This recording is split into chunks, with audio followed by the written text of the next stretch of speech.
Ah, que ótimo! Tava muito escuro aí. Sim, tá bom assim. Eu acho que daqui a pouco já acostuma e para de travar toda hora. Professor, é a primeira vez que a gente se fala. Eu me chamo Felipe Lesage. Muito prazer. Prazer. O Ulisses, então, que teve essa ideia de convidar o senhor para falar para a gente,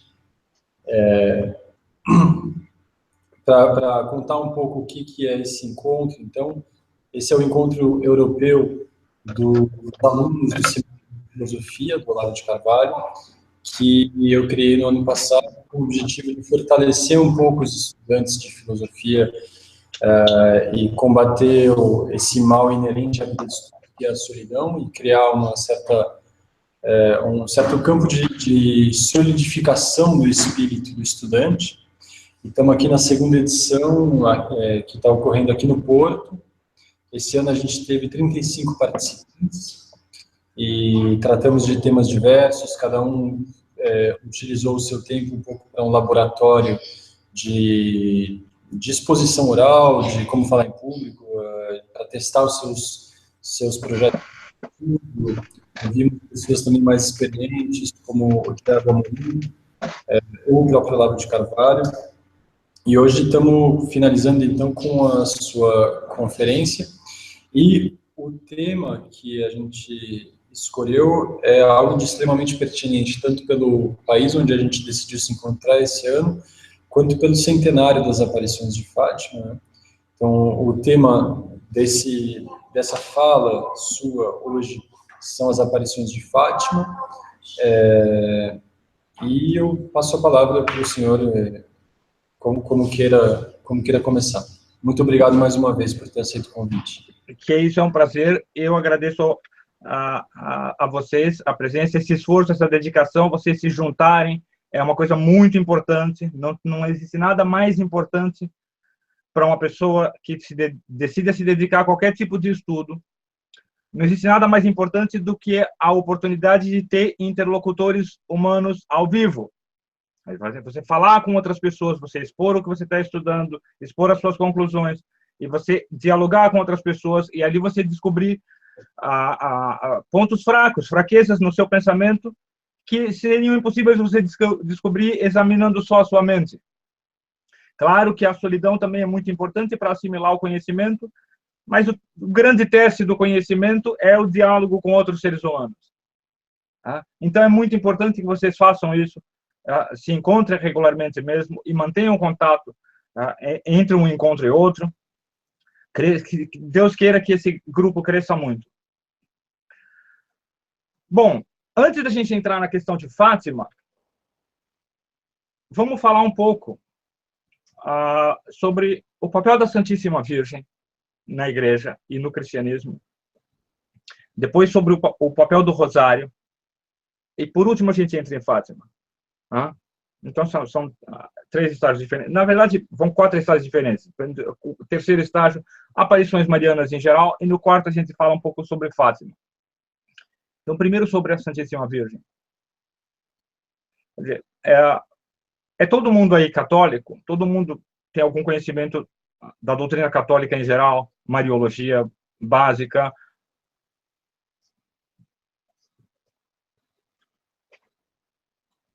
Tá, então a gente não precisa fazer detalhamentos teológicos, não precisa falar muito de Mariologia, Imaculada Conceição, detalhes desse tipo. Mais importante é a gente entender um papel específico, um papel privilegiado da Santíssima Virgem em relação a todos os outros cristãos. Quer dizer, a Santíssima Virgem é a única testemunha da vida do Cristo, do começo ao fim.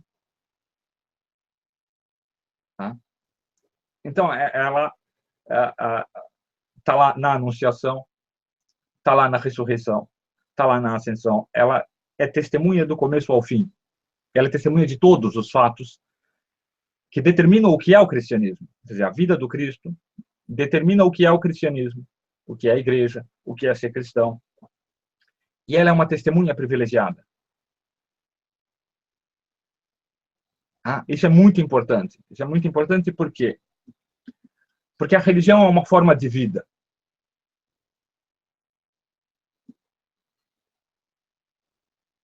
Nossa, está travando muito. Eu não sei se o meu áudio está travando junto com o vídeo ou se é só o vídeo que está travando. Tá bom, então. Eu estou olhando a imagem da minha câmera aqui travando toda hora. Eu pensei, será que meu áudio está travando assim? Então não vou olhar para ela, vou olhar para a câmera de vocês. Tá ótimo. Então, ela é uma testemunha privilegiada. E isso é muito importante, justamente como a gente estava falando agora. Olha só, o maior teste do seu pensamento é você conversar com outras pessoas. E como ela é a primeira pessoa humana, e a única pessoa humana, que teve acesso direto a tudo o que aconteceu ali, da concepção até a ascensão aos céus. Ela se manifestar para os homens é extremamente importante. Porque mesmo quando uma pessoa não fala aquilo que ela sabe, uma pessoa não precisa falar. Então, por exemplo, vocês tiveram um hangout com o meu pai agora mesmo, não é isso? Mesmo quando ele não está falando de todas as coisas que ele sabe, é impossível numa conversa com ele, ou mesmo num mês de conversas com ele falar de todas as coisas que ele sabe. No entanto, todas as coisas que ele sabe e a vida que ele teve se infundem em qualquer conversação. E você sente ali, então, a presença de uma personalidade total. Numa conversação com uma pessoa séria, você sente a presença dessa personalidade total. Com a Santíssima Virgem é a mesma coisa. Se ela chega e fala para as pessoas, aparece num lugar e fala para as pessoas, convertam-se. Não é a mesma coisa que qualquer um de nós falar para as outras pessoas. Convertam-se. A voz é só o sinal externo de um pensamento interno. Evidentemente, quando a voz da Santíssima Virgem diz convertam-se, o pensamento interno é muito mais rico e muito mais carregado de significado.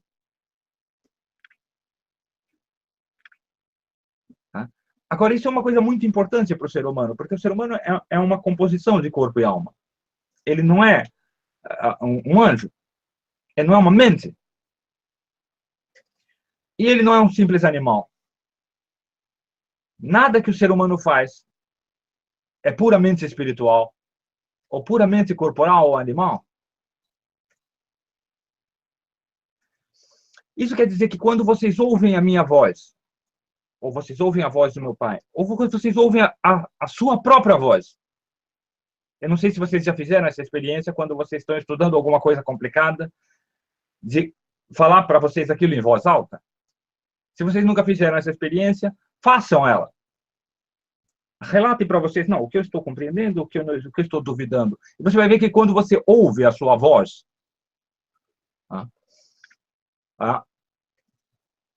a sua inteligência brilha de maneira mais clara.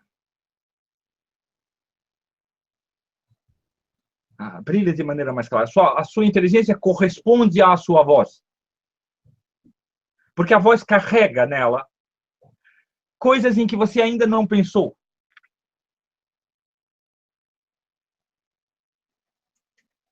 Veja bem que a inteligência é prévia ao pensamento e pode moldá-lo e guiá-lo.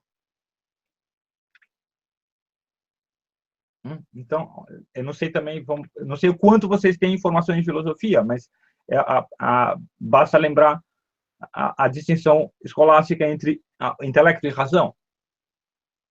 Quer dizer, intelecto é a notícia da realidade que chega à inteligência. As primeiras notícias da realidade que chegam à inteligência. E elas chegaram à inteligência muito antes de você ser capaz de pensar, muito antes de você ser capaz de falar. Porque você só pode pensar quando você pode falar. O pensamento depende da recepção da linguagem, e a recepção da linguagem depende de um certo tempo na infância. Então você sabia coisas, existem coisas que você já sabia, sua inteligência, já tinham chegado à sua inteligência antes de você saber falar. E quando você está estudando uma coisa nova, a mesma coisa acontece. é uma coisa muito comum, tá? Estudantes, pessoal que estuda com o meu pai ou que estuda comigo, chegar para mim e falar: nossa, eu entendi tudo isso que você está falando, mas se eu tiver que falar isso, eu não vou conseguir falar isso como você falou. E eu entendo, sim, a notícia chegou na sua inteligência, mas ela ainda não brotou, cresceu e na forma de pensamento. Para que isso aconteça, você vai ter que tentar falar isso para você. Cada vez que você tentar falar isso para você, se você ouvir o que você fala, se você ouve o que você fala, você simultaneamente vai ouvir a reação da sua inteligência. Prestando atenção, você vai ouvir a reação da sua inteligência ao que você falou. Isso é uma coisa muito importante para o ser humano, extremamente importante. Tá? A gente entender que você precisa aprender a ouvir a sua própria voz. Então, é uma coisa que eu faço com muita frequência em aulas, não sei se vocês já assistiram a aulas minhas, é perguntar coisas para alunos. E eu sempre acabo dando a sorte de achar uma vítima privilegiada, algum aluno que quer saber, eu vou responder as perguntas que ele está fazendo. E não é de maldade, eu quero que ele responda. E aí, se você nota, é a coisa mais comum. Você faz uma pergunta e o aluno responde e você ouve na resposta dele um tom interrogativo.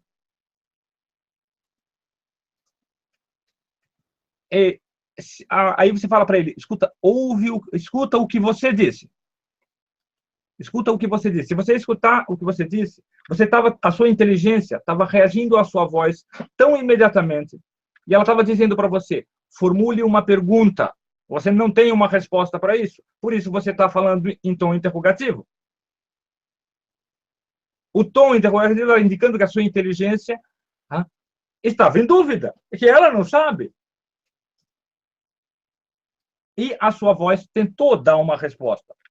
Talvez para não parecer burro na frente dos outros alunos, dos colegas, para que o professor não achar que você não sabe nada, por qualquer motivo que seja. Pouco importa o motivo. Esse primeiro movimento da sua voz, ele não serve para você alcançar a verdade, ele só serve para você ter um acesso mais direto ao que a sua inteligência afirma, nega ou duvida acerca do assunto. Isso quer dizer, a voz humana carrega algo da inteligência humana. Mesmo quando a gente não entende o que o outro está falando.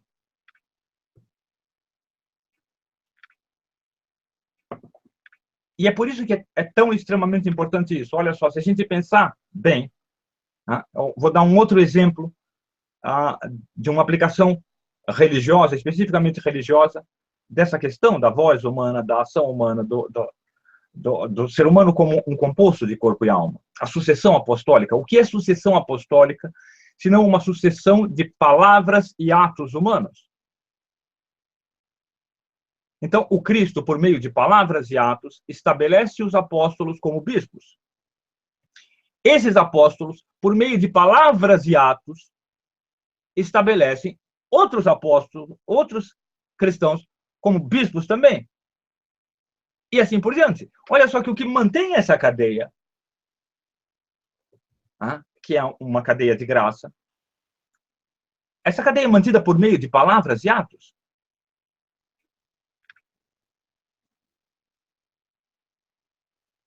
Dá para entender isso aí?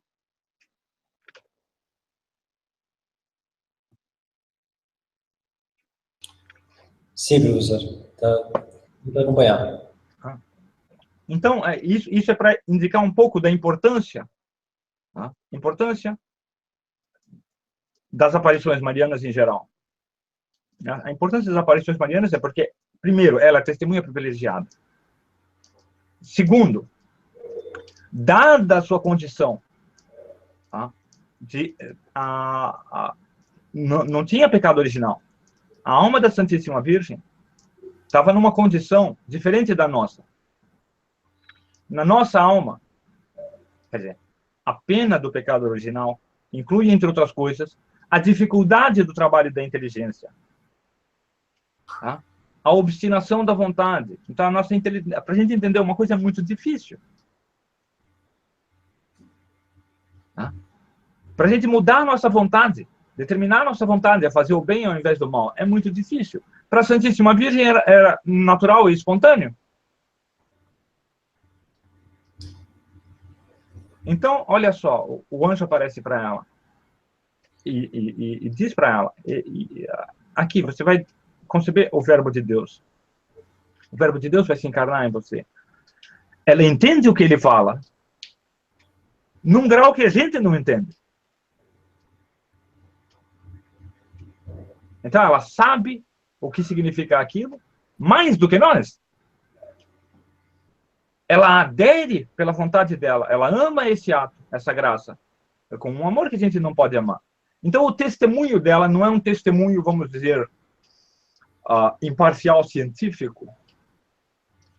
É muito mais um testemunho do filósofo, do amante da sabedoria, de alguém que ama aquela verdade, compreende ela profundamente e ama profundamente, intensamente aquela verdade. E isso acontece, então, com toda a vida do Cristo. Ela testemunha toda a vida do Cristo. Inclusive partes que a gente nunca vai saber. Ou que talvez a gente possa saber no céu, se eles decidirem nos contar. E as palavras dela, quer dizer, quando ela fala, o som, a voz dela, carrega isso.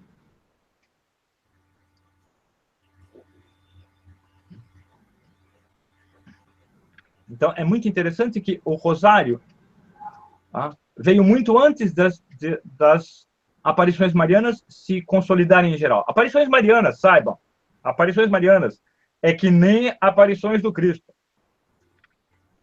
Depois que eles subiram para o céu, no dia seguinte eles já estavam aparecendo para as pessoas. Eles nunca deixaram de aparecer para as pessoas. Tá?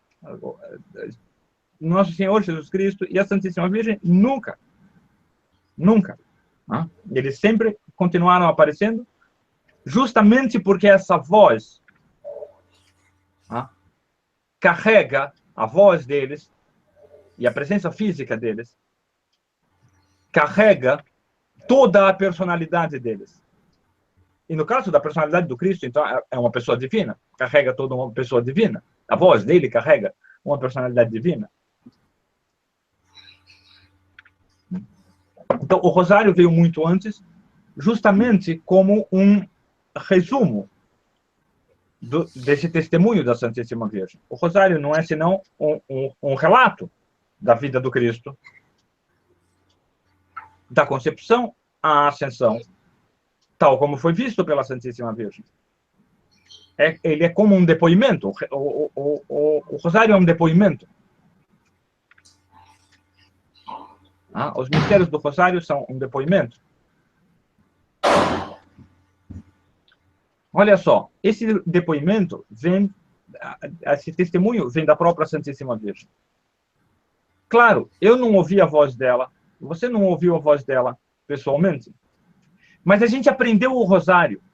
Presta atenção, a gente aprendeu a rezar o rosário com alguém que aprendeu a rezar o rosário, com alguém que aprendeu a rezar o rosário, com alguém que aprendeu a rezar o rosário, até chegar num momento com alguém que aprendeu a rezar o rosário com a Santíssima Virgem.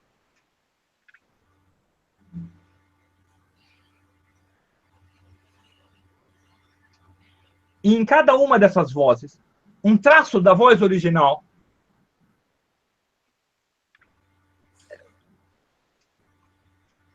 é embutido. Vem junto. Como, olha só, do mesmo jeito, voltando aos exemplos das aulas, você pode assistir uma aula e falar, caramba, isso é muito verdade, muito profundo. É óbvio que as coisas são assim. É evidente que elas são assim.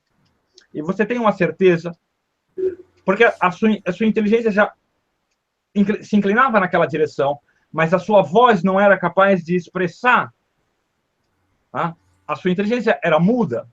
A sua voz não era capaz de expressar o que ela significava. A voz é o arauto da inteligência. A inteligência é um soberano e a voz é um arauto dela. Ah. Não.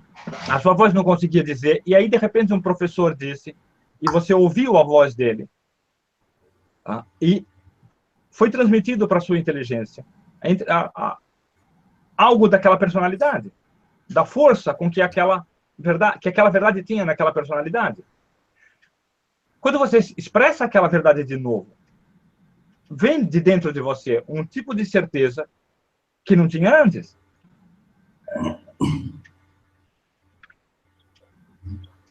Há muitas pessoas, católicos hoje, eu não sei vocês, eu acredito que vocês tenham talvez uma formação um pouco mais tradicional, tá? Mas muitos católicos hoje têm um grande desdém pelas práticas ditas tradicionais. Então, não, vou rezar a Ave Maria, vou rezar o Pai Nosso, vou rezar o Glória, vou rezar o Rosário tal como foi ensinado aqui, mistérios gozosos, mistérios dolorosos, mistérios gloriosos, tal como me foi ensinado por uma pessoa que aprendeu com outra, que aprendeu com outra. E muitos têm desdém por isso, mas isso é uma espécie de angelismo. Como dizia Dom Divo Barsotti, é um angelismo imbecil. É imaginar que os homens são anjos e que eles podem ser movidos puramente por ideias, sem o intermédio da voz.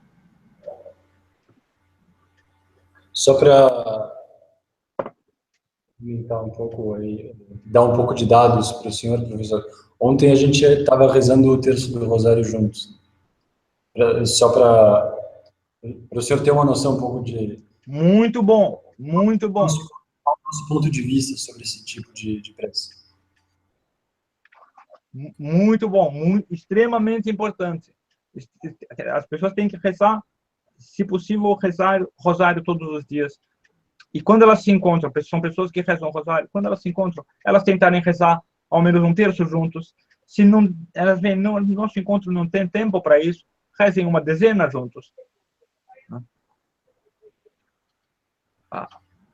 Que façam um pouco juntos por causa da voz. Quando vocês rezarem em casa, não reze só em silêncio, reze ouvindo a sua voz. Tente ouvir aquelas palavras. Porque saiba que escondido na sua voz, estão as vozes de outros. Melhores do que vocês, melhores do que nós. E se você ouve, então, a sua voz, você pode captar nelas as vozes desses outros.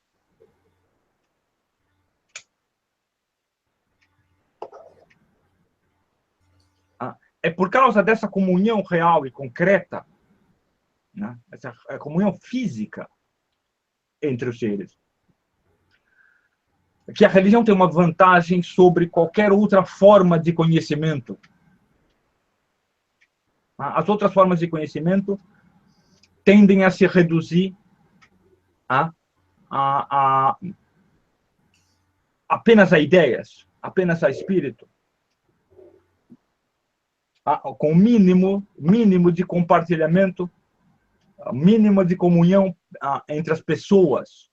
Então, um cientista, um médico e mesmo um filósofo, ele tenta expressar apenas ideias e a pessoa dele desaparecer do assunto. E isso é muito útil, mas isso é muito pouco fértil. Isso é muito pouco fértil. Então, para mostrar como é muito pouco fértil, quantas pessoas realmente entendem qualquer ciência específica, qualquer ciência particular.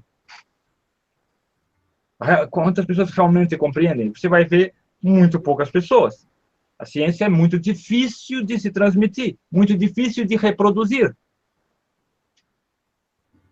Porque ela depende da formulação explícita do seu conteúdo e do apagamento de traços pessoais. Quer dizer, todo o conteúdo tem que ser falado. E o mesmo com a filosofia. Um pouco menos do que a ciência, mas a mesma coisa. A religião é diferente. Tá? A religião é muito mais fácil de ser transmitida. Porque a maior parte do conteúdo é implícito. A maior parte do conteúdo está expresso de maneira compacta em formulações simbólicas, como o credo, o Pai Nosso.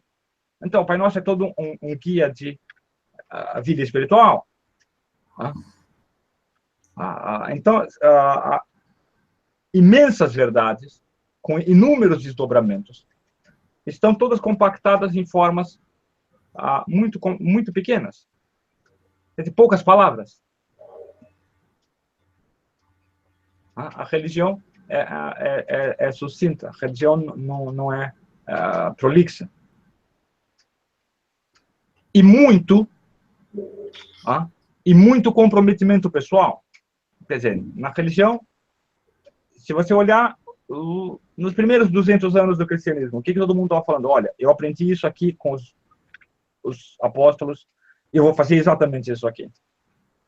Na outra geração, eu aprendi isso aqui com os meus antecessores, eu vou fazer exatamente isso aqui. Então, esse comprometimento, deixa eu fazer exatamente o que eu ouvi. Eu vou dizer o que eu ouvi. Por quê? Porque eu confio mais, tenho mais confiança no que aquela pessoa me disse, do que no que eu mesmo especulei acerca do assunto. Então, isso faz com que um rico conteúdo, imenso conteúdo intelectual, possa ser transmitido para muitas pessoas em muito pouco tempo, mesmo pessoas que são incapazes de desdobrar aqueles conhecimentos em pensamento.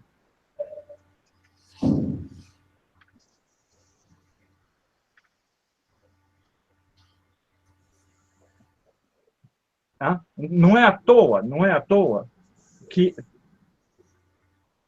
a gente vê que todas as forças nihilistas dos séculos recentes perceberam claramente que é nosso inimigo. Nosso inimigo é a igreja.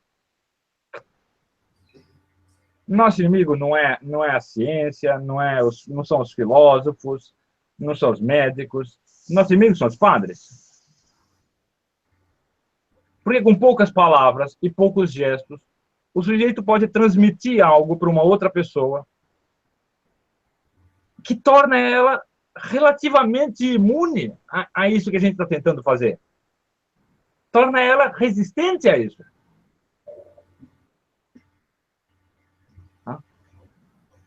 Então, a religião é o principal inimigo do demônio por causa disso, porque ela é capaz de transmitir. É verdade que, pelo bom uso da razão, quer dizer, uma boa filosofia, a pessoa pode assimilar muitos desses conteúdos. Se ela refletir, meditar, pensar, estudar, ela pode assimilar muitos desses conteúdos, mesmo que ela não tenha religião. Mas ela pode transmitir para muito poucas pessoas. E ela, dificilmente ela vai ter tempo de transformar todos esses conteúdos em formas vitais que vão treinar a vontade dela, que vão libertar a vontade dela, que vão ensinar ela a... Porque não basta a gente pensar direito, a gente precisa querer direito também. Para viver bem, a gente precisa querer o bem. A gente precisa saber o que fazer concretamente. E a religião também, então, ela é brilhante nisso. Quer dizer, ela passa todos esses conteúdos para você em poucas palavras. Palavras muito vivas, muito ricas, porque foram pronunciadas por uma sucessão de pessoas excepcionais. Para quem aquelas palavras não tinham só o significado que tem na nossa mente. Lembrem sempre disso. Quando vocês repetirem o credo, quando vocês forem começar o texto, repetir o credo, e pensar, mas por que eu estou repetindo só essas palavras aqui? Eu nem sei o que significam essas palavras direito. Eu estou só repetindo. Não. Escuta essa voz. Você não fica tentando fazer uma outra voz explicando para você. Você escute a sua voz, porque nessa voz você vai escutar as vozes de outros. E essas vozes vão iluminar o seu coração.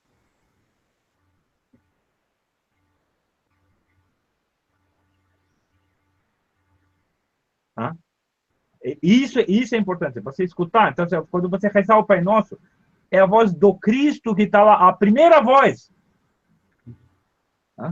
Então, esse é um canto com milhões de vozes, e a primeira voz é a voz do próprio Cristo. Quando você recitar o credo, escuta essa voz, porque a primeira voz é o coro dos apóstolos.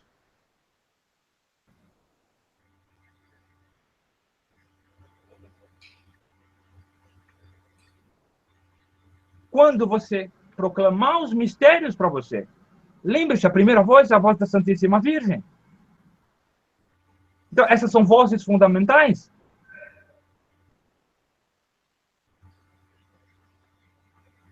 Por quê? Porque mesmo que na minha mente o conteúdo dessas palavras seja pequeno, ou duvidoso até, na mente dessas pessoas, esse conteúdo não era nem pequeno nem duvidoso. E você partilha da mente deles por meio da voz deles, e você partilha da voz deles por meio da sua própria voz.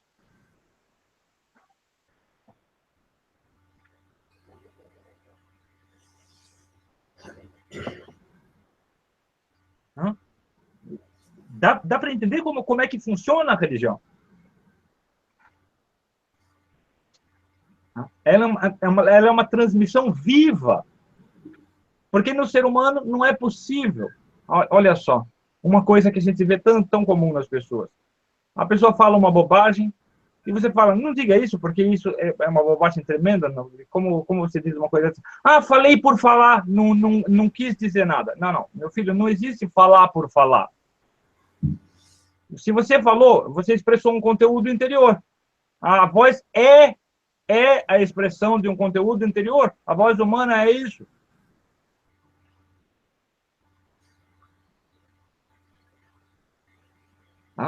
Então, claro que pode não ser o conteúdo no qual você formalmente acredita, mas é um conteúdo que existe lá dentro. E que um dia você vai ter que ou corrigi-lo ou prestar contas. Então, o que acontece? Misteriosamente, quanto mais você, com a sua voz, recita os mistérios do Rosário, você recita as orações do Rosário, o conteúdo dessas vozes originais, cada vez que você, com a sua voz, faz isso, você abriu uma brecha para que o conteúdo dessas vozes originais entre na sua alma. E o conteúdo da sua alma seja transformado pelo conteúdo da alma deles.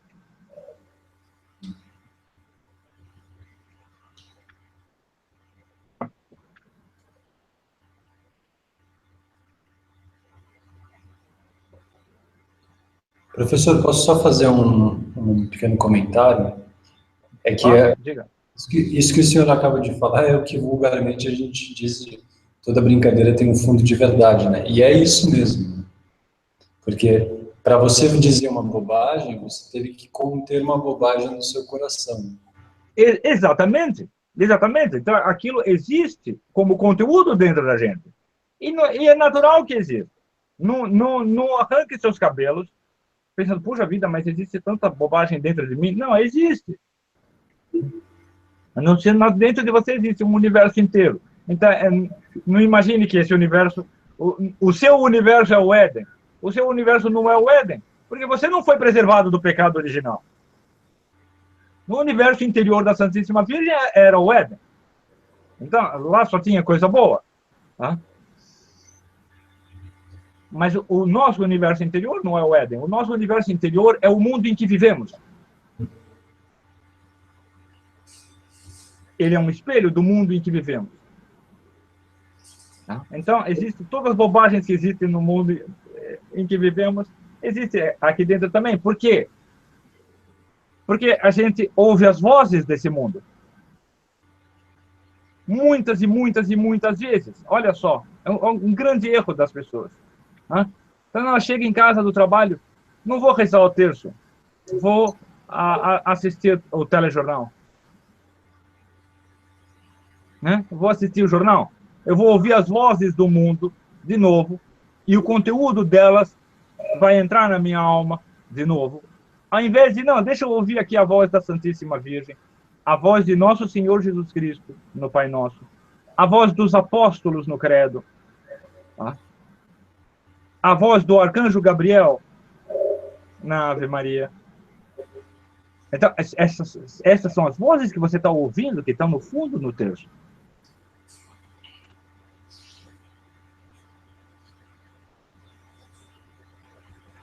Então, você tem que olhar isso aí. A alma é tudo o que ela percebe.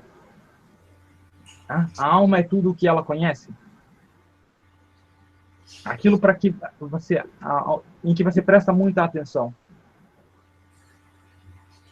Se molda de um modo ou de outro. Então você precisa compensar o seu olhar sobre a terra com um olhar sobre o céu. É um olhar para o céu. Você tem que ouvir vozes provindas do céu. E você, não é que você vai fazer isso. Você não precisa ter uma visão para isso. Basta você rezar o rosário. Basta você participar da missa. Todas aquelas vozes são provindas do céu, provenientes do céu. Esquece um pouco toda a cadeia de intermediários. Esquece até você mesmo como um intermediário. E quando você fizer o Pai Nosso, imagina, visualiza o próprio Cristo recitando essa oração. Esquece você como intermediário. Esquece a sua situação. A sua situação não é importante. E ouve ele, então, recitando aquela oração.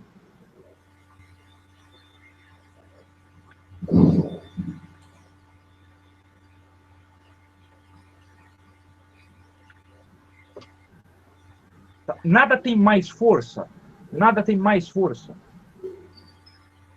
do que ouvir a verdade numa voz humana.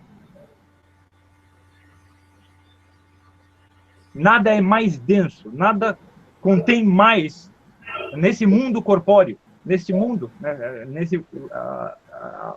na Terra em que vivemos, no mundo físico. Nada tem mais densidade do que a verdade que soa pela voz humana. Nada. Tanto é assim que uma das experiências mais recorrentes quando alguém conhece o trabalho de um mestre é aquela sensação de que ele está dizendo aquilo que o discípulo pensava, mas não conseguia dizer. Mas não conseguia dizer, exatamente, aquilo que existia como... Ou mesmo não tinha coragem de dizer. Ou mesmo não tinha coragem, às vezes só existia virtualmente como conteúdo na inteligência do sujeito, e ele mesmo não conseguia dar voz porque ele não sabia expressar aquelas coisas. Tá? Ele podia não sequer ter os meios dialéticos de expressar, ou às vezes ele até tinha os meios dialéticos, mas não tinha a força moral, não tinha a vontade. Lembra que a gente falou, não é só também uma questão do sujeito saber as coisas certas, mas ele querer o bem com a força necessária. E às vezes essa força nos falta, é uma das penas do pecado original. Lembrando isso, que o batismo, o estado de graça, limpa a gente da culpa do pecado original, mas não da pena, da consequência. Então é como um criminoso. Então o criminoso, ele foi lá, matou uma pessoa, matou 2 pessoas. Aí ele foi para a prisão, foi condenado. 30 anos, 40 anos. Não é isso? E aí ele sai dali. Legalmente a culpa acabou. Ele não precisa mais estar na prisão. A culpa acabou quando ele saiu, acabou a sentença, cumpriu a sentença. Mas a pena vai continuar a vida toda. Quer dizer, todo mundo vai olhar para ele e falar, aquele é o cara que matou 2. Aquele é o cara que não pôde desenvolver nenhuma profissão decente, porque estava toda a vida adulta dele estava na cadeia. Então, a consequência, pena. Pena é justamente isso, essa é a consequência concreta. Essa continua na gente. Essa tem que ser retificada pelo nosso esforço.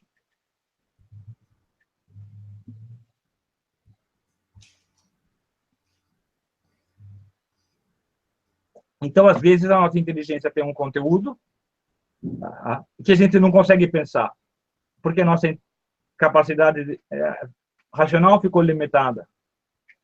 Às vezes, a gente tem uma verdade que a gente consegue pensar, mas a gente não consegue afirmar ou praticar, porque a nossa vontade está enfraquecida. E, como você falou, um dos sinais de um bom mestre, de um bom professor, de um bom tutor, é que ele fala as coisas de um jeito que limpa o conteúdo na mente e dá força na vontade. Força de adesão.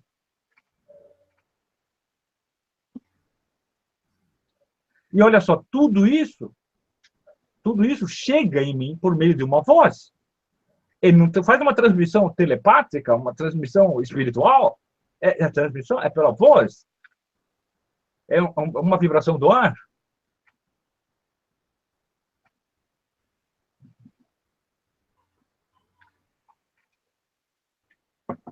Então, lembre da sua oração. Quando você fizer orações tradicionais, lembre dela como uma continuação de um movimento físico que começa com os apóstolos, com a Santíssima Virgem, com Jesus Cristo, e que ainda está presente ali. Porque a voz, olha só, a voz é física, mas ela é produto do conteúdo. O que eu falo, as palavras que eu escolho, dependem pura e simplesmente do significado que eu quero transmitir, do conteúdo que eu quero transmitir. Então, quando o Cristo ensina o Pai Nosso para milhares de discípulos, naquele momento eram milhares de discípulos que estavam sentados ali, eles ouvem uma voz, e por meio dessa voz recebem um conteúdo dentro deles. Esse conteúdo fica como que embalado, guardado dentro da inteligência deles. E cada vez que eles repetem as palavras, esse conteúdo reverbera por aquelas palavras, pela voz de novo. E aí um outro ouve aquela voz, e o mesmo conteúdo é transmitido.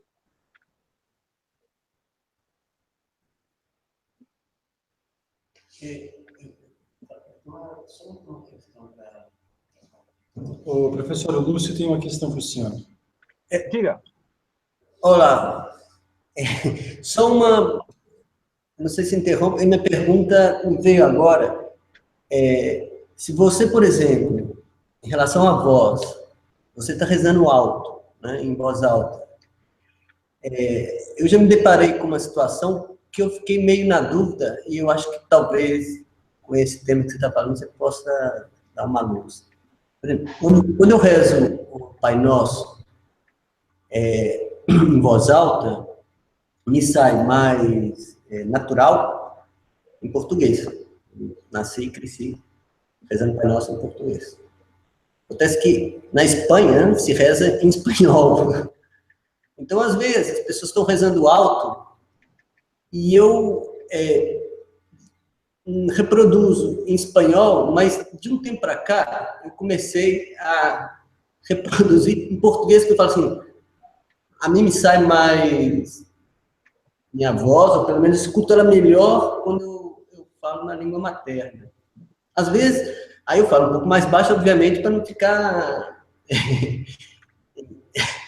uma voz diferente, né? Porque tem uns trecho que é diferente. Não sei, queria que você pudesse falar alguma coisa em relação a isso, por exemplo, ou em latim, por exemplo, é melhor você rezar em latim, que é uma língua que já vem há mais tempo sendo rezada, ou tanto faz. Não sei se eu fui claro, mas a pergunta é essa. Foi bem claro, foi bem claro. Foi bem claro. Naturalmente, a gente tem que lembrar primeiro que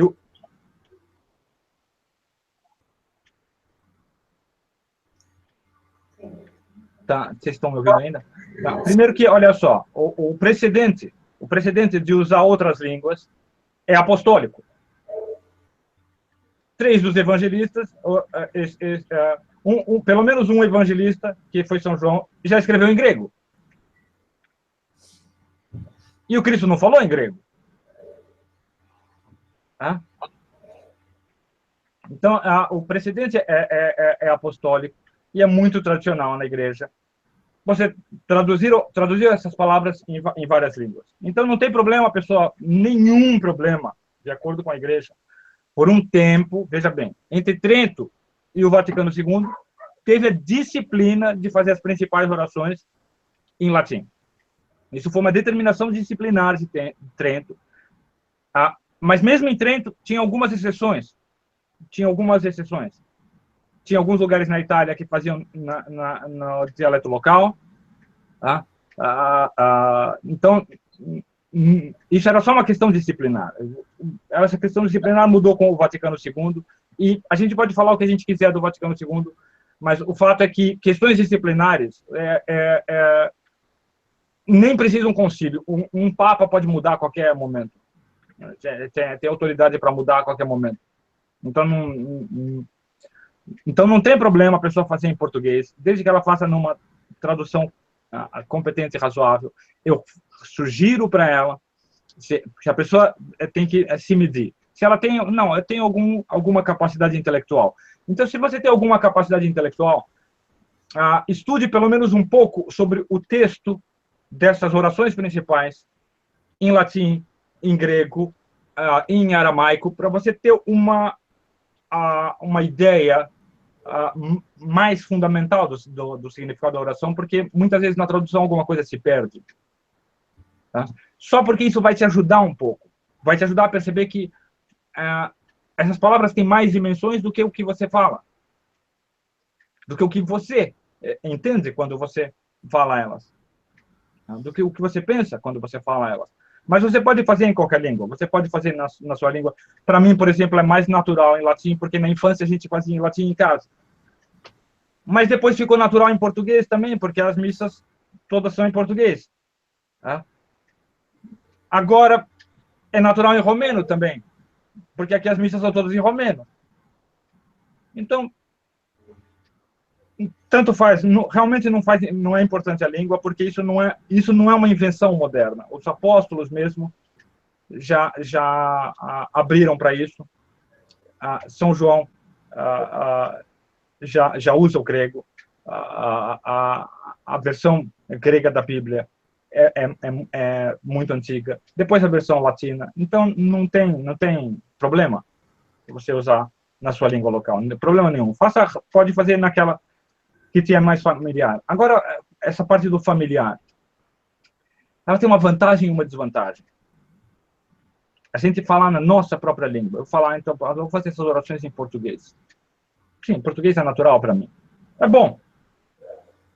É muito bom porque eu me sinto bem, eu escuto e não tenho que fazer esforço, né, em cada vocábulo para afirmar aquilo.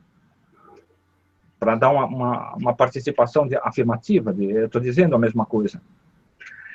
Mas essa familiaridade também pode causar um relaxamento da mente. Não, se eu estou falando na minha língua, pode cair completamente no automático fácil.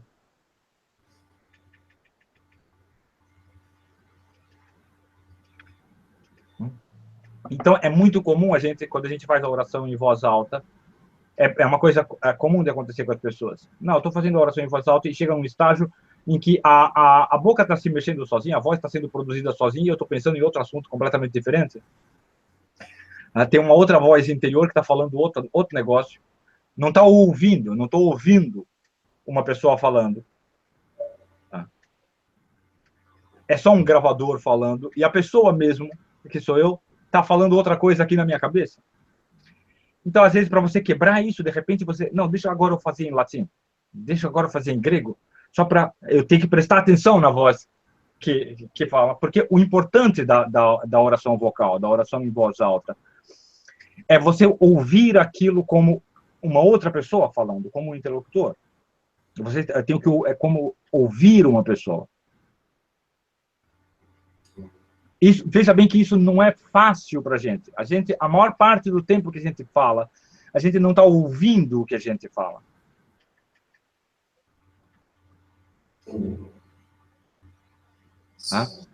A gente não está ouvindo a nossa própria voz, como uma pessoa falando. A gente está pensando já outra coisa. Você começou a falar e já está pensando outra coisa. A gente costuma prestar alguma atenção às vozes dos outros. Se a gente é uma pessoa bem educada, a gente tende, não, você vai falar, deixa eu ouvir o que você está falando, deixa eu tentar assimilar o que você está falando. Então, como vocês estão ouvindo a minha voz agora, vocês estão atentos a ela. Vocês não estão aí na cabeça de vocês pensando, mas olha só, hoje está quente aqui, etc. Vocês estão tentando assimilar essa voz. E quando vocês mesmos falam, a maior parte do tempo vocês não estão fazendo isso, vocês não estão tentando assimilar a sua própria voz. Mas isso é extremamente importante. Se você fizer esse exercício de tentar ouvir a sua voz, você vai descobrir, a primeira coisa que você vai descobrir é o seguinte, eu não concordo com 90% do que eu falo.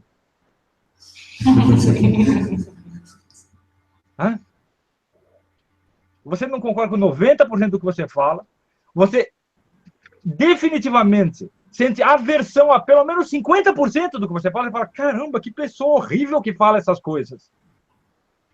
Que pessoa desprezível que fala essas coisas. Então, isso é um progresso espiritual. Progresso espiritual é tomada de consciência do que tem dentro de você. E aí você julgar e selecionar, caramba, o que eu quero disso aqui? O que disso aqui é trigo? E o que é joio? A sua alma é um campo em que Deus plantou o trigo e o diabo plantou o joio. A sua alma é esse campo. A sua voz e os seus atos é a maturação desse campo. É quando esse campo chega à maturidade. Você lembra quando os trabalhadores chegam para o Senhor e falam, quer que a gente vá lá e arranque o trigo? E ele diz, não, você tem que esperar eles darem fruto. Para você poder diferenciar o trigo e o joio. E esse fruto é a forma externa, é a forma física que o conteúdo que tem na sua alma gera. Então, são as suas palavras, são as suas ações. Então, se você prestar atenção nas suas palavras, você vai aprender a discernir os espíritos que tem dentro de você. Então, discernimento dos espíritos, como você faz? Você não faz por telepatia. A ciência do discernimento dos espíritos não é por telepatia. É observando a voz e as ações.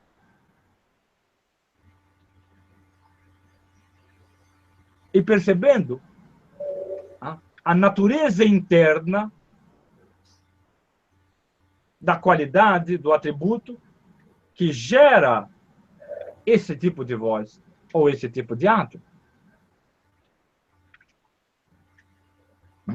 Então, não importa a língua que você faz a oração, desde que seja uma tradução boa, de preferência aprovada pela igreja, mas nem todas aprovadas pela igreja são boas, embora elas tendam a ser retificadas rapidamente. Quando a igreja aprova uma versão ruim, e isso acontece, saibam que isso acontece, tá?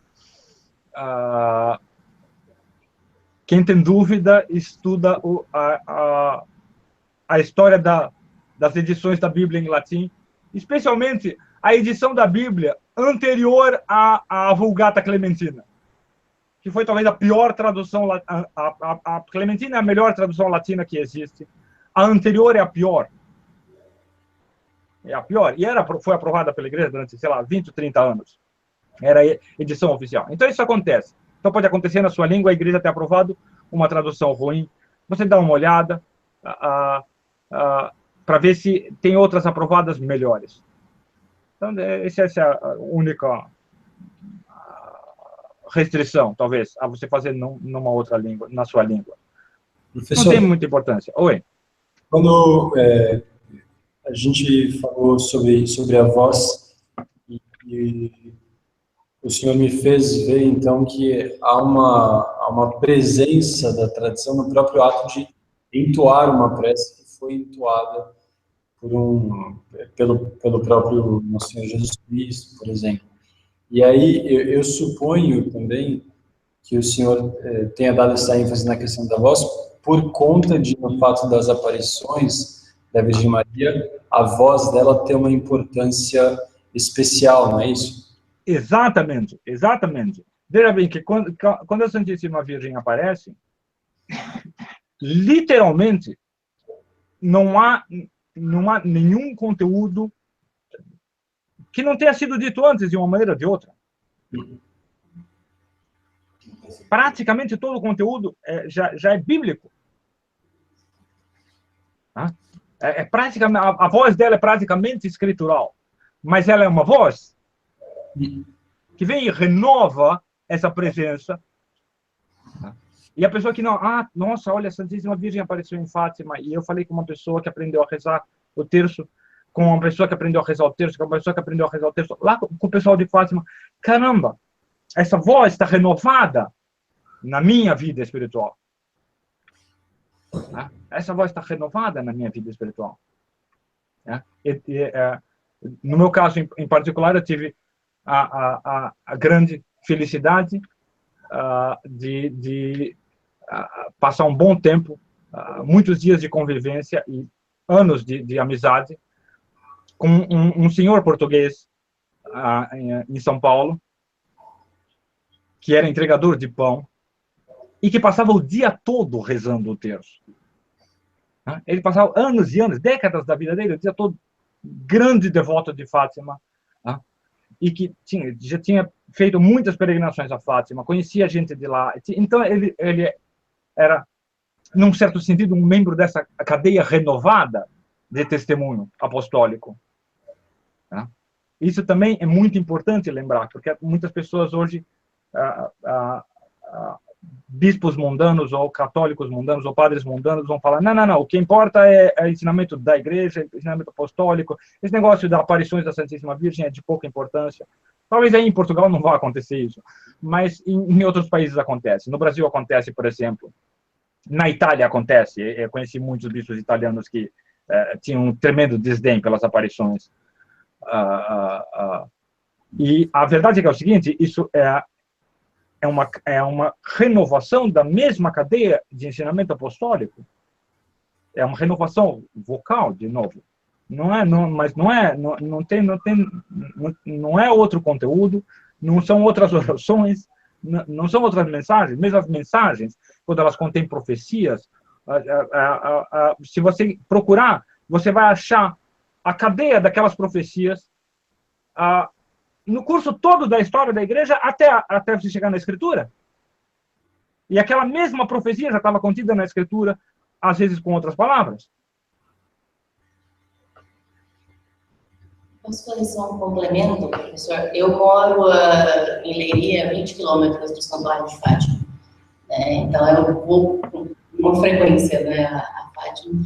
E essa, a cova da Iria em especial, e essa, eu vivo realmente esse exemplo, essas palavras que o senhor transmitiu, sobre tanto a pergunta do Lúcio, sobre rezar em outros idiomas, porque o próprio terço na Cova da Iria é rezado em vários idiomas, e eu experiencio isso, de prestar atenção, inclusive eu acabo aprendendo ali aquele outro idioma, e sente-se, só pelo ambiente, sente-se ali a presença de Nossa Senhora e dos anjos, mas ainda tem mais esse reforço em todos os aspectos, E essa questão mesmo do forçar-se a ouvir um outro idioma também notório, é muito claro.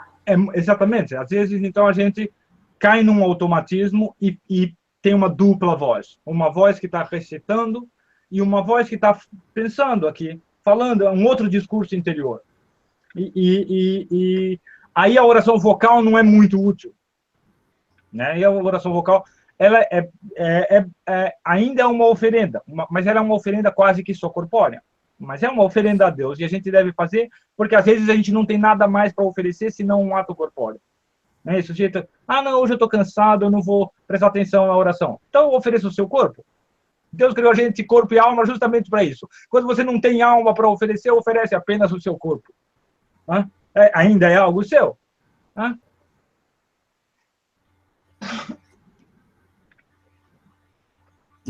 Então, é por isso também que a gente assume uma postura física.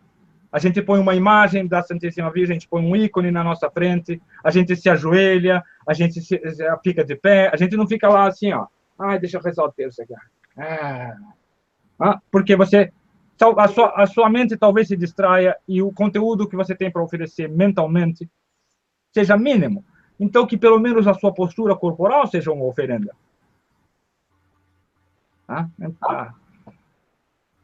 Mas fazer isso, quer dizer, quando a gente ouve num outro idioma, e isso para mim aconteceu várias vezes, quando na França, ouvindo a liturgia em francês, agora eu tenho que prestar atenção, e de novo eu tenho que ouvir isso aqui, essas vozes. Na Itália, ouvindo em italiano, aqui na Romênia, ouvindo em romeno, e agora eu tenho que ouvir elas. Então, isso reforça, ajuda. Então, às vezes, talvez você alternar de uma língua para outra possa te ajudar a fazer esse exercício. Deixa eu ouvir uma pessoa falando aqui. Deixa eu ouvir essa voz. Não apenas proferir, não apenas falar, mas ouvir a voz. E depois estenda esse procedimento, não somente para a sua oração, mas para tudo o que você faz. Para tudo que você faz, tudo que você fala, escute o tom em que você falou, escute o que a sua alma quer dizer. Então, eu vou dar um exemplo recente. Numa aula, eu perguntei para os alunos, então me diz aí, o que é um corpo? O que é um corpo? E aí, até que consegui, achei a minha vítima, e apertei, espremi o cara, não, um corpo é uma estrutura física. É uma estrutura física. Meu filho, corpo é um negócio tão simples. De onde você tirou estrutura física? E olha só, era muito claro na voz dele, se ele tivesse ouvido a voz dele, ele escolheu essas palavras para dá uma impressão de complexidade. Impressão de complexidade. Aí eu fui espremendo. Até que ele falou, olha, é algo real. Essa é a primeira vez que você falou alguma coisa. Escuta a tua voz. Essa foi a primeira vez que você falou e a sua voz veio direto do seu testemunho da realidade. Essa foi a primeira vez que você falou uma voz autêntica.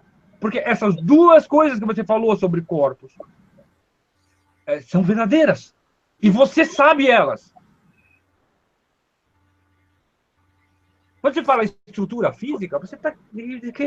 Vai ser um giro na sua cabeça.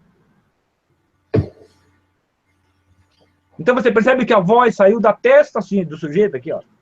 Não saiu de dentro dele. Não puxou. Quando ele falou, não, algo real. É algo, quer dizer, eu tenho algo, a palavra algo significa o quê?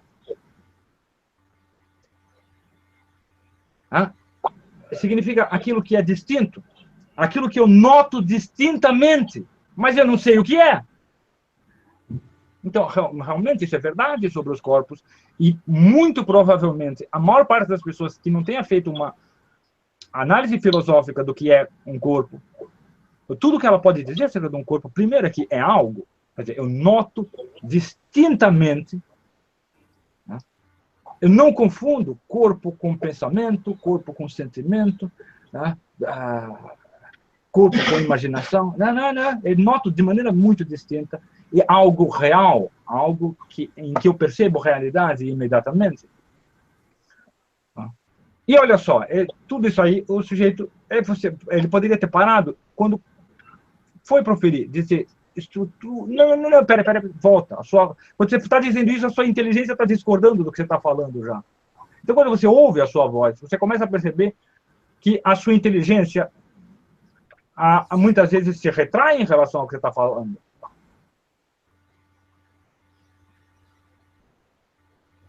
E não é que você não pensou alguma coisa quando você falou isso. Claro que você pensou alguma coisa, mas o que você pensou não é irrelevante, o que você sabe é relevante. E o que você não sabe também é relevante.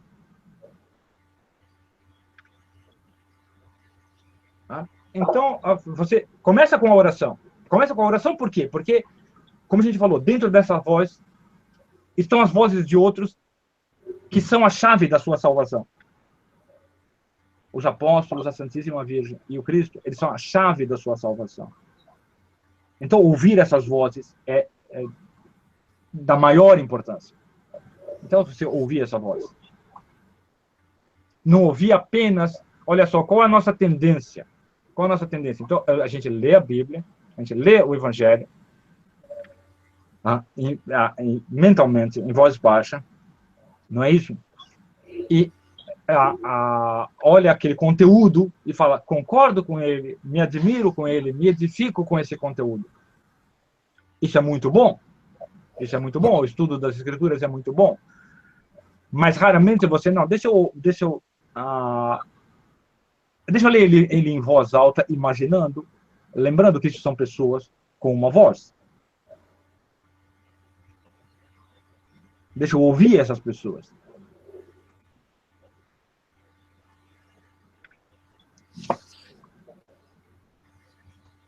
E a mesma coisa na oração. Então, você não fazer a oração simplesmente, não, eu concordo com o ensinamento da igreja sobre essas coisas. Não é só uma concordância. Faça disso uma audição. Então, mudando a referência, não sei se vocês já viram o escultuário budista, né? No escultuário budista, o Buda tem orelhas enormes e uma boquinha pequena. Essas orelhas enormes é para indicar que o conhecimento vem da audição, vem do ouvir.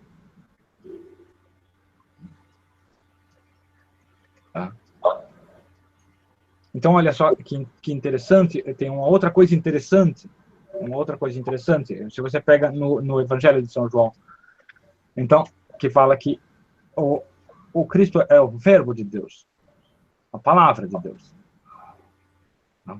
que se encarnou, se tornou carne, quer dizer, que agora se torna ação humana, voz humana, presença física. E fala lá, nele estava a vida, e a vida é a luz dos homens. Nele estava a vida, e a vida é a luz dos homens. Isso quer dizer o quê? Olha só, em tudo que o Cristo faz, está esta vida. Tem uma vida dentro dele, ele tem uma vida dentro dele. Que é transmitida para os homens, e nos homens se torna luz. Luz, algo que nos guia.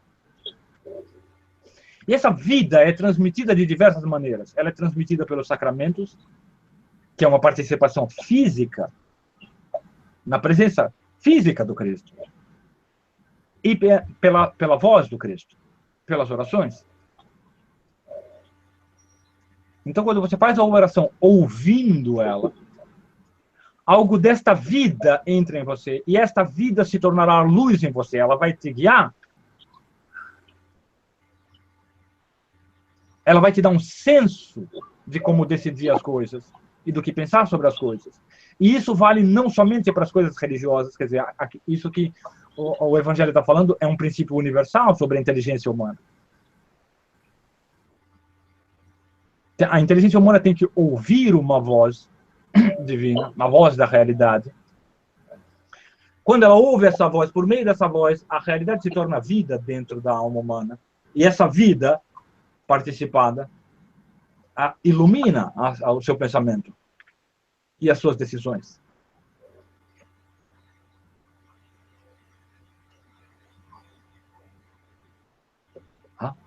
Então, todas as aparições marianas, e também as aparições de Nosso Senhor Jesus Cristo, porque também apareceu para muitas pessoas, elas têm como principal objetivo, esse é primeiro, que é estabelecido pela simples existência delas. A renovação dessa cadeia de vozes, dessa cadeia de presença física que transmite um conteúdo espiritual. Então, acontece muitas vezes, por que Deus não fala comigo? Como ele não fala com você? Você não ouve o que você fala quando você reza? Você não ouve. Essas são palavras de Deus. Escuta elas. Então, primeiro, renovar isso. Fátima, em particular, tem uma importância crucial. Tem uma importância crucial porque é a primeira vez que uma aparição junta esses dois fatores. Que ela renova essa presença por meio da voz e se dirige a toda a humanidade. Olha só, por que a gente diz que essa é a primeira vez que realmente se dirige a toda a humanidade? Por causa do grande milagre do Sol. Quer dizer, o milagre do Sol não é uma prova só para os videntes. Quer dizer, normalmente as aparições dão sinais diretos. O sinal direto da presença da Santíssima Virgem é dado só para um pequeno número de pessoas ou para uma pessoa. O milagre do Sol, então, testemunhado por milhares de pessoas, e ela tendo avisado, olha, eu vou dar um sinal para todos vocês saberem que eu estive aqui. E também o conteúdo das profecias parece referir-se fundamentalmente a toda a humanidade. Então, as profecias, elas têm uma dimensão aqui, fora a dimensão espiritual individual. Todas as aparições têm o fundamento, a ideia é transmitir algo para a pessoa, para que a pessoa possa renovar a vida espiritual dela, transformar a vida espiritual dela.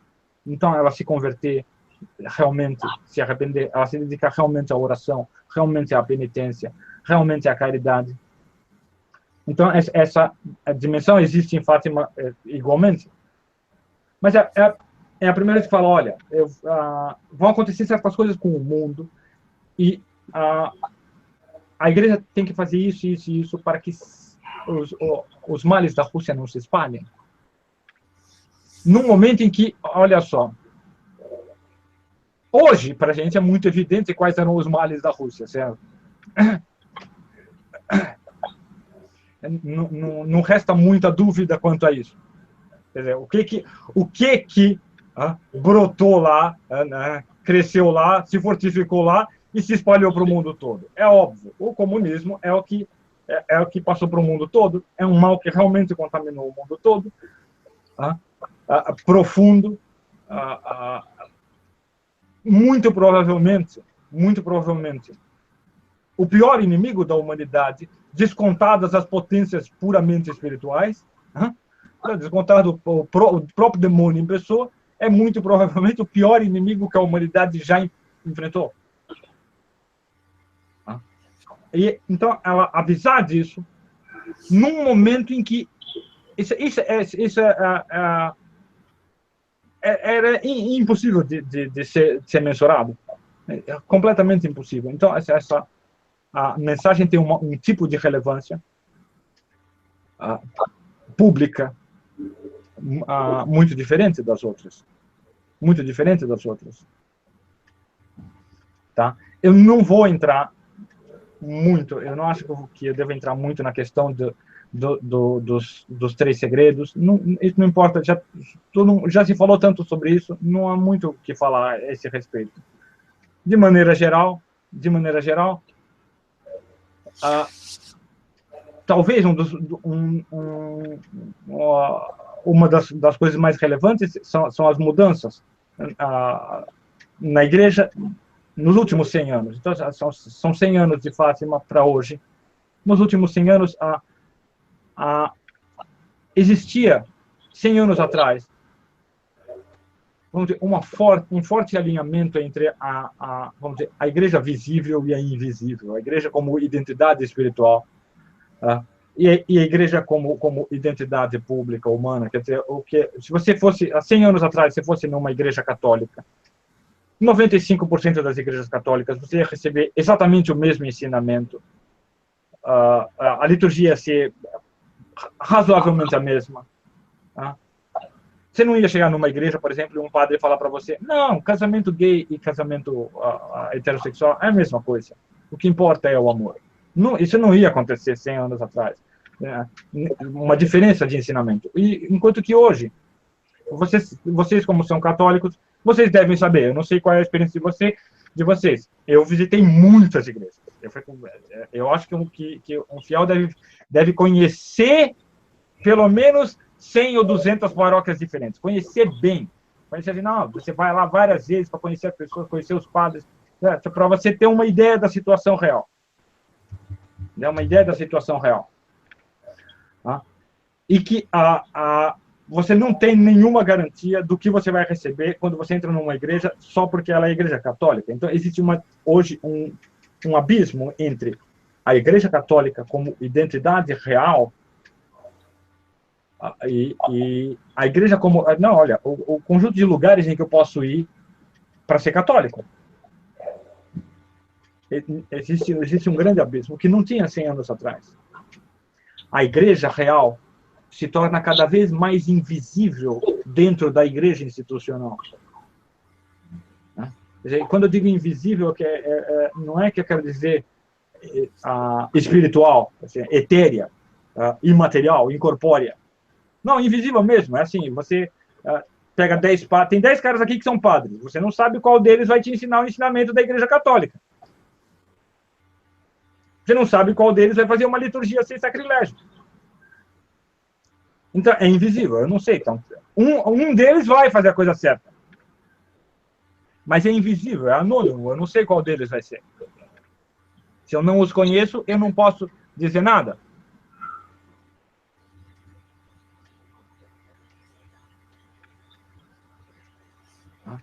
Então, essa retração, então, do ensinamento realmente, genuinamente católico, para um plano anônimo e invisível, de maneira crescente. Né? Se acentua dos anos 60 para cá, né? Me parece ter relação com as profecias de Fátima e de outras aparições, e mesmo com as profecias bíblicas. Quer dizer, realmente é um tempo muito excepcional.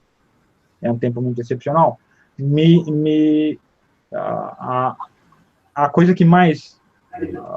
a outra profecia que mais me toca, me parece relacionada com esses tempos também, eu não lembro de que santo que falou que a igreja passaria por 4 fases, né, que durariam muito tempo cada uma dessas fases, que eram semelhantes aos animais dos 4 evangelhos. E a última seria, então, na ordem dos evangelhos, a última seria como o evangelho de São João. E o São João é representado entre os 4 animais pela águia. Vocês lembram essa relação entre os evangelistas e os 4 animais? Então, São João representado pela águia. E se você pegar os outros 3 animais dos outros evangelistas, dos sinóticos, então, o touro, o leão e o homem. O touro, o leão e o homem são animais bastante gregários. São animais que vivem em rebanho, em tribo. Eles vivem juntos. Rebanhos, tribos e sociedades. E as águias são animais muito solitários, elas vivem em famílias, unidades familiares separadas umas das outras. E me parece que os cristãos hoje, eles estão sendo levados a essa situação, então me parece muito razoável a gente pensar que a gente está entrando nesse tempo, né? No tempo em que os cristãos têm que ser como as águias. Você tem que aprender a voar alto, você tem que aprender a ir direto ao ponto, você tem que aprender a ter um olhar penetrante e que vê muito longe. Você não pode ser mais passivo na sua compreensão da religião. Você não pode depender. Então, não, o que o padre falar, tá bom, é o que eu faço. Você tem que estudar você mesmo por conta própria, fazer muito esforço para obter conhecimento, porque você pode deparar com um padre que ele só vai falar coisa anticristã para você. Ele só vai te ensinar tudo o que é errado. Então, você tem que fazer isso. Porque os padres mesmos que são bons também estão como águias isoladas no meio dos outros padres. Os bispos que são bons como águias isoladas. Está todo mundo como águia isolada. Então, a característica da águia é isolamento, a capacidade de isolamento. Desses três animais é o único que voa. Então, você vai ter que aprender a olhar muito alto e ter um olhar muito penetrante. Tem um olhar muito penetrante que olha para frente. Então, você tem que... sempre foi um símbolo da inteligência. A águia sempre foi um símbolo da inteligência penetrante, não é isso? O símbolo do intelecto. Né? O próprio Aristóteles usa a águia como símbolo do intelecto. Né? Então, hoje, o cristão tem que ser ativo na sua busca de compreensão da sua religião. Então, ouvir a voz da religião, deixar ela entrar profundamente e tentar entendê-la. Não sejam passivos e não se apoiem muito, na coletividade.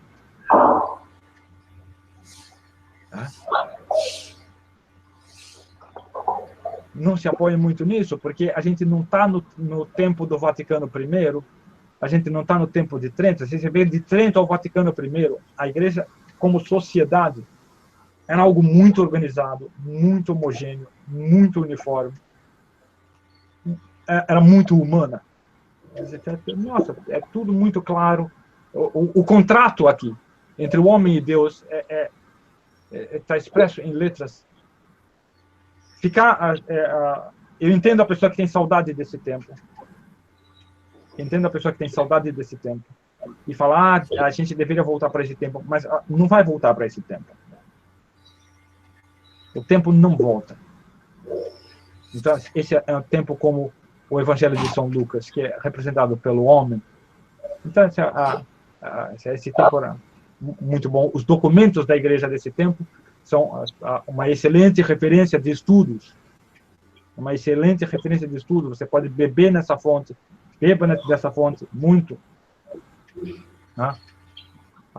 Mas não conte que a igreja vai criar, hoje em dia, documentos do mesmo porte, da mesma utilidade. Não, os documentos hoje vão ser sobre ecologia. Tá? Então, não conte com a volta desse tempo. Conte com, você tem que se tornar uma águia. Peça a intercessão de São João. E se esse é o tempo, peça muito a intercessão dele. Você procura a águia, como ela faz? Ela olha de longe qual é o alimento dela. Isso aqui é o meu alimento. Ela vai lá, pega e sai. Ela não fica lá.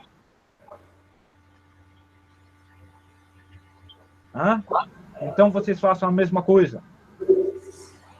Vocês façam a mesma coisa porque os nossos filhos e netos vão ter que fazer a mesma coisa. Porque esse tempo não vai acabar amanhã.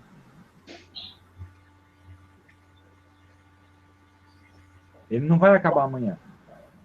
É interessante porque isso que o senhor está falando contempla justamente uma questão que pairou aqui durante o encontro, professor. E aqui temos um pequeno grupo dos estudantes do seminário que são artistas, como eu, por exemplo, que sou músico de profissão, e o Lúcio, que está aqui no canto direito da tela, que é artista plástico. E nós dois acabamos nos voltando à prática artística da igreja, né?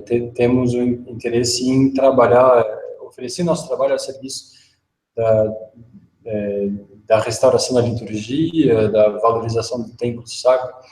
E aí sempre tem essa coisa desse dilema, né? Que é quanto mais você tenta trabalhar ao serviço da igreja, mais você está exposto às mazelas que o senhor acaba de citar, né?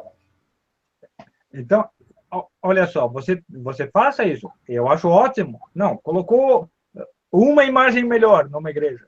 Teve um dia que teve um canto melhor. A gente tem que entender, não considere nada como uma obra muito pequena, porque você não sabe as consequências das suas ações.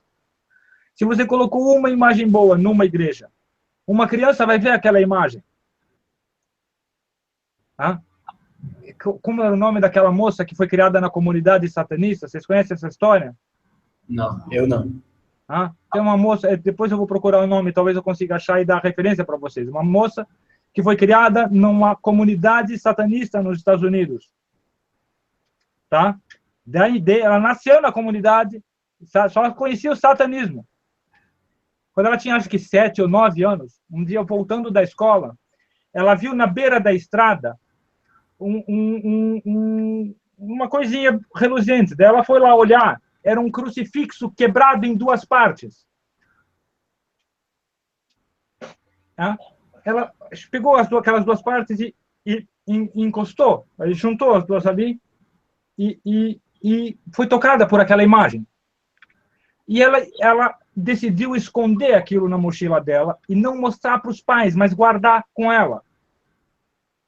E todos os dias, quando ela estava sozinha, ela dava uma olhada e se perguntava: o que é isso? Quem é essa pessoa? Por que fizeram isso com essa pessoa? Quando ela chegou à adolescência, ela decidiu fugir de casa.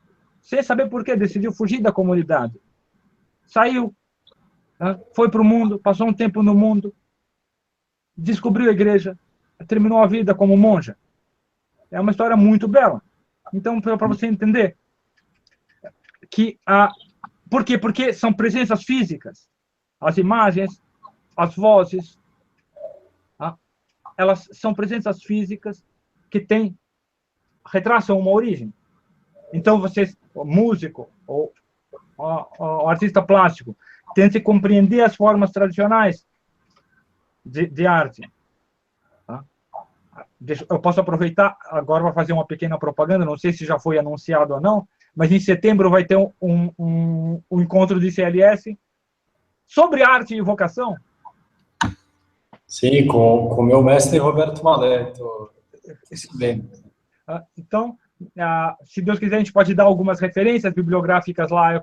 A ideia é cada um dos palestrantes ali dar alguma referência para quem tem interesse por esses assuntos. Mas você saber que, olha só, uma imagem, um canto que foi feito uma vez, pode tocar uma alma de maneira irreversível? Porque por trás, como a gente falou, por trás dessa voz, a primeira voz num Pai Nosso é a voz de Jesus Cristo. As imagens também, a mesma coisa. Desde o começo, as imagens são usadas desde a geração apostólica. Tá? Já no século VII, foi decidido de vez, foi explicitada a doutrina que fundamenta elas, explicado que o uso de imagens no cristianismo é uma extensão sobrenatural da encarnação, quer dizer, as imagens são uma extensão da presença física de Deus para os cristãos. Então, elas têm uma função muito semelhante à da voz. Então, é só a gente ver o efeito que esse crucifixo teve sobre uma alma. A única notícia que ela teve de Deus e da religião foi um crucifixo. E isso salvou a alma dela. Então, cada imagem que vocês fizerem, cada coisa que vocês fizerem, que contribui um pouquinho, você não sabe você está contribuindo de maneira positiva para almas serem salvas. Para almas serem salvas. Nunca esqueçam isso. Porque vocês vão enfrentar inúmeras dificuldades. Tá? Não é isso? Inúmeras dificuldades. Vocês vão ter que ter contato com pessoas que, vocês são tão maus cristãos. Isso é tão terrível. Mas você pôs você abriu uma brecha, uma pequena fresta, por onde aquela voz e aquela presença física pode alcançar alguma alma. Tá? Então faça isso e saiba que Deus sabe o que vocês estão fazendo. Mas quando você vê, não, nessa comunidade aqui, nessa igreja aqui, não dá. Não se apoie nela espiritualmente. Não se apoie nas comunidades espiritualmente. Se apoie, sim, nos sacramentos sem sacrilégio. Onde você encontrar os sacramentos sem sacrilégio, você vai lá e apanha o seu alimento como uma águia. Tá? Isso você tem que fazer, porque você não pode morrer de fome. A gente precisa de alimento. Então você vai lá e apanha o seu alimento, mas você faz como uma águia.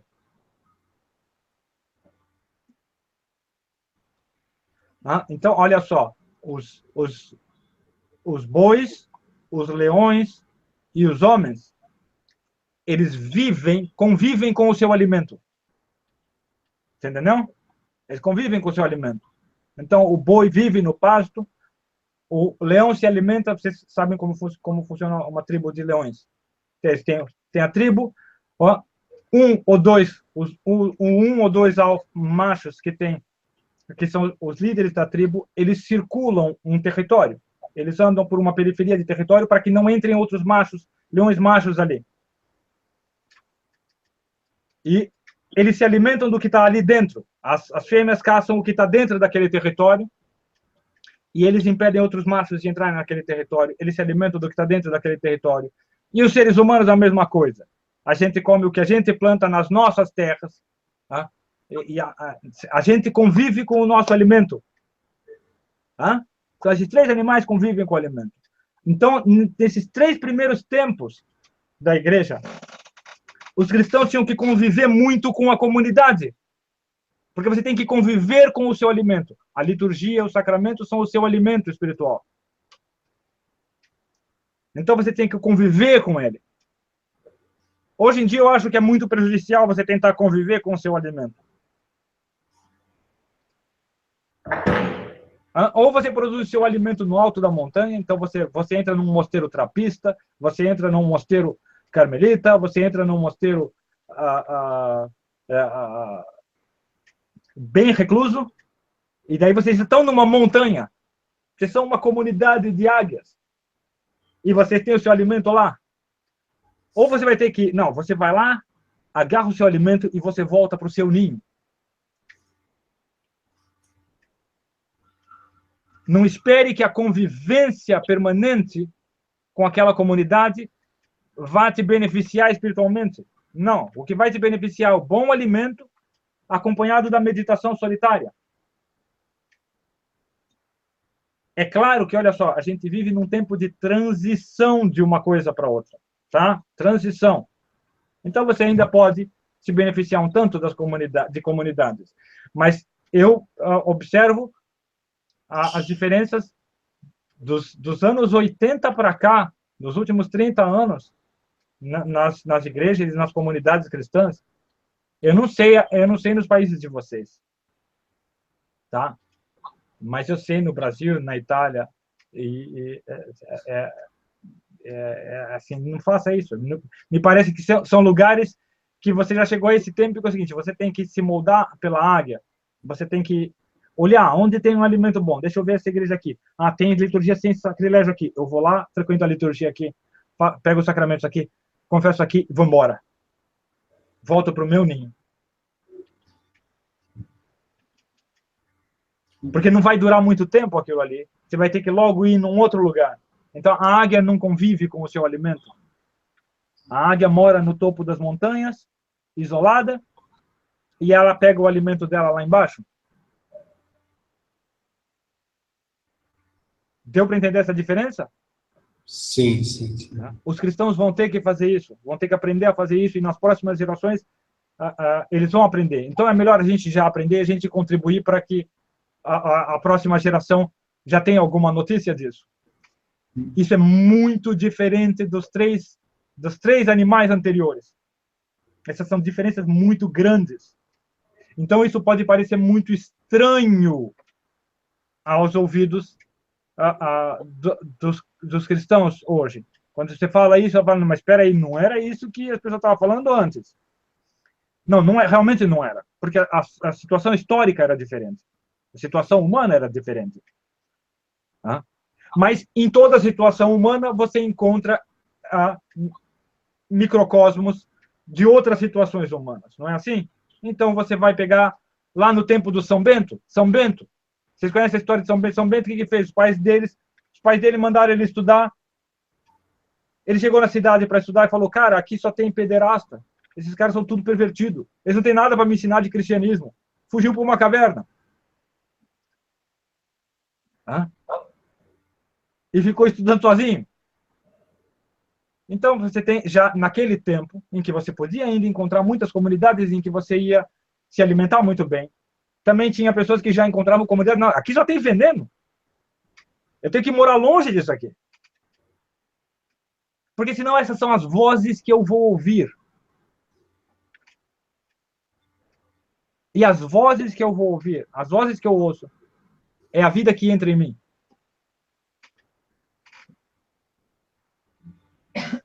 Então, essa é a base do dize-me com quem andas e te direi quem és. Essa é a base.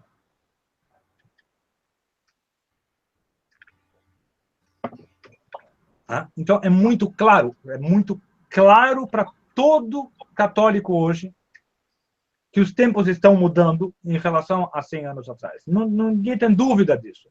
É muito claro que o verdadeiro ensinamento católico está se tornando cada vez mais anônimo e invisível no meio de pessoas que dão ensinamento não cristão, não católico, sob as vestes de ensinamento cristão e católico. Isso é claro para todos.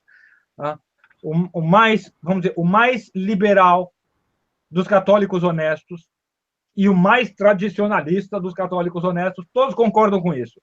Você não pode ouvir o que todo padre fala hoje, o que todo bispo fala hoje, nem sequer o que todo papa fala hoje.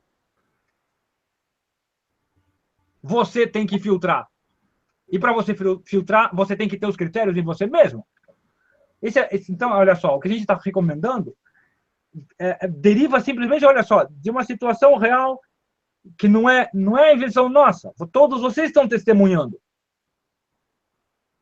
E a ação humana, ela deve levar em conta a circunstância real em que ela acontece. Porque a circunstância real pode inverter o valor das coisas.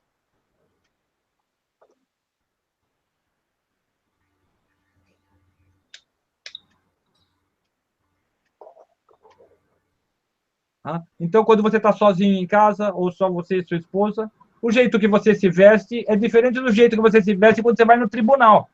Não é assim? Por quê? A ação é diferente de acordo com a circunstância. Ela tem significado, valor real diferente de acordo com a circunstância.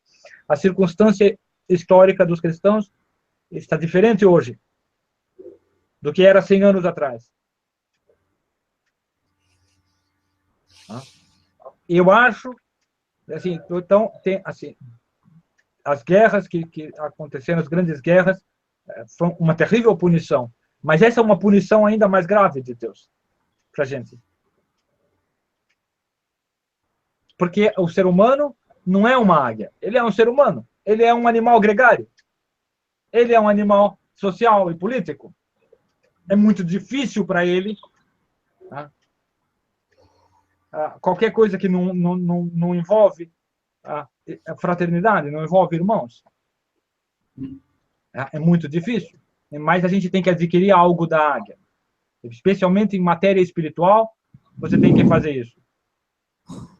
Ao mesmo tempo... Oi. De certa forma, É claro que isso que eu vou falar tem que ser tomado com as devidas proporções, com a devida cautela, mas na medida em que a palavra igreja vem de eclésia, que significa ajuntamento de pessoas, né, vão ser talvez iniciativas como o Encontro Europeu do Seminário que vai permitir que as águias esparsas se concentrem. Exatamente, exatamente. Hoje em dia você tem que entender que é o seguinte, olha só, igreja no sentido literal só existe assim, ó. Isso aí vocês aí é uma igreja. Porque todos vocês são cristãos, todos vocês são católicos, todos vocês se juntaram para rezar o terço e vocês estão tentando fazer aquilo que os cristãos têm que fazer hoje. Eu tenho que entender claramente a minha religião, eu tenho que conhecê-la pessoalmente. Eu tenho que me comprometer intelectualmente e moralmente com ela, totalmente. Eu tenho que ser ativo nessa compreensão. É evidente que é um número pequeno de pessoas que é capaz disso. E, portanto, o número de cristãos efetivos vai temporariamente diminuir. Mas ele já está diminuindo efetivamente. Então, ao invés de tentar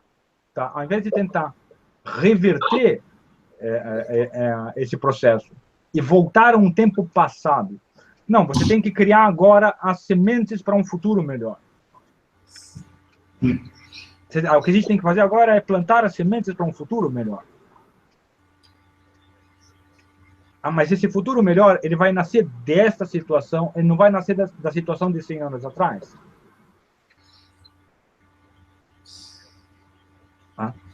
Ao mesmo tempo que a gente faz isso, que a gente tenta ser ativo na nossa assimilação da religião, tentem ser maximamente ativos e combativos no plano social em geral, no plano social e político em geral.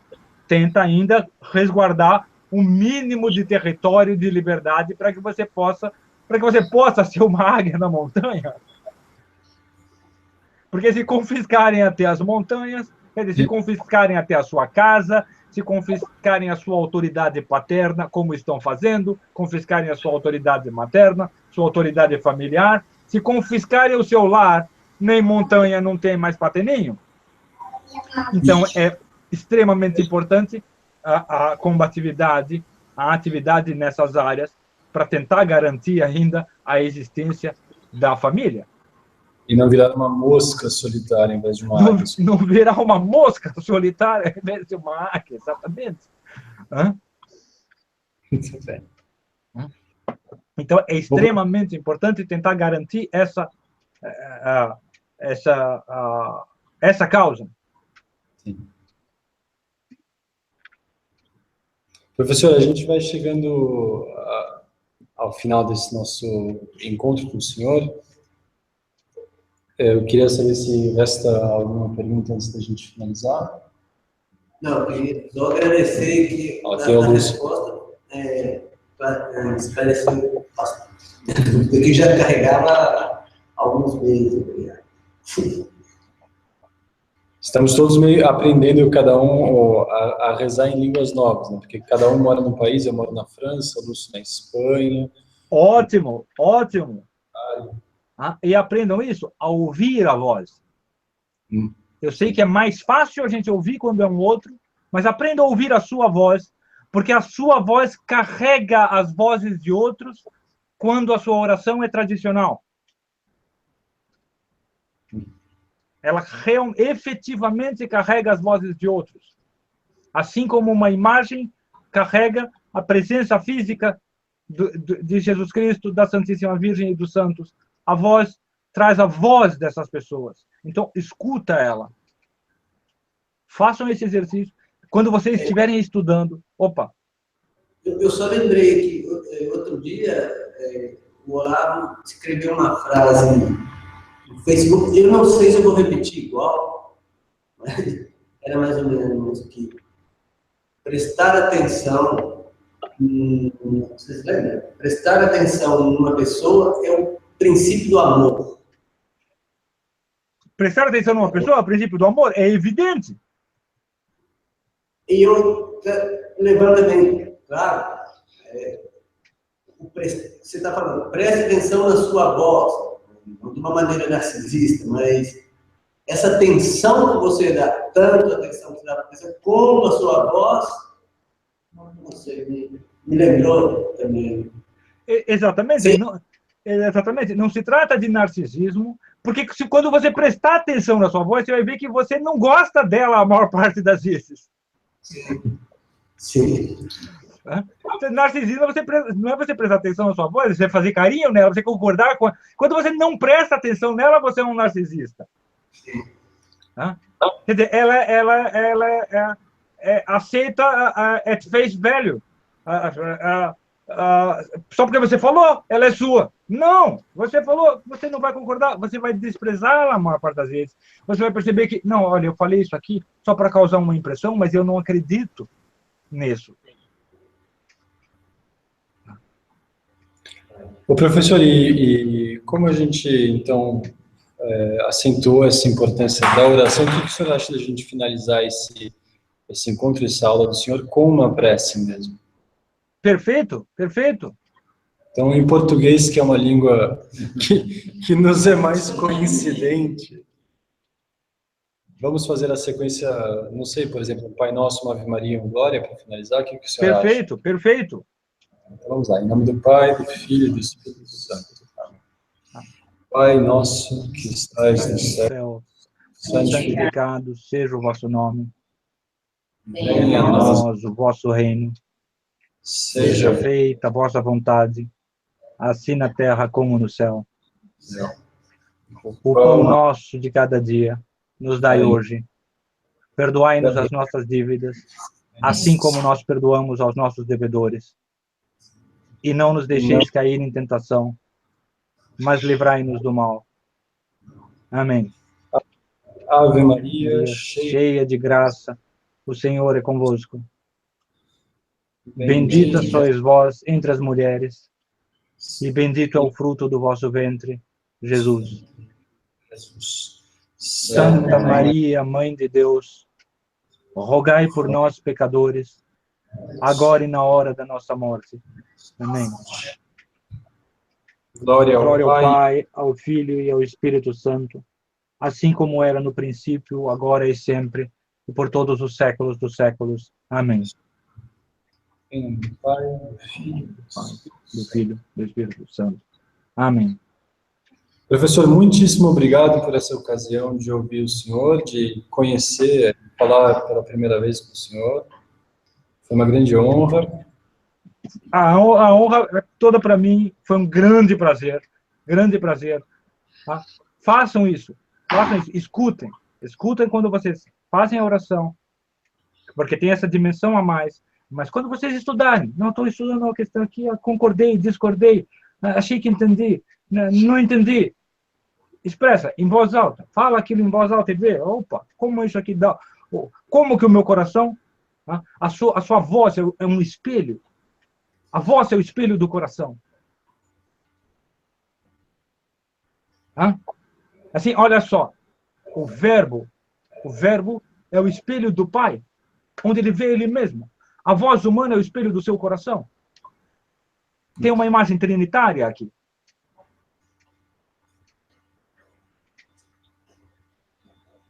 Entendeu? Sim. Então, a sua voz, ela é o espelho do seu coração. Se você ouve ela, o seu coração indica o conteúdo dela.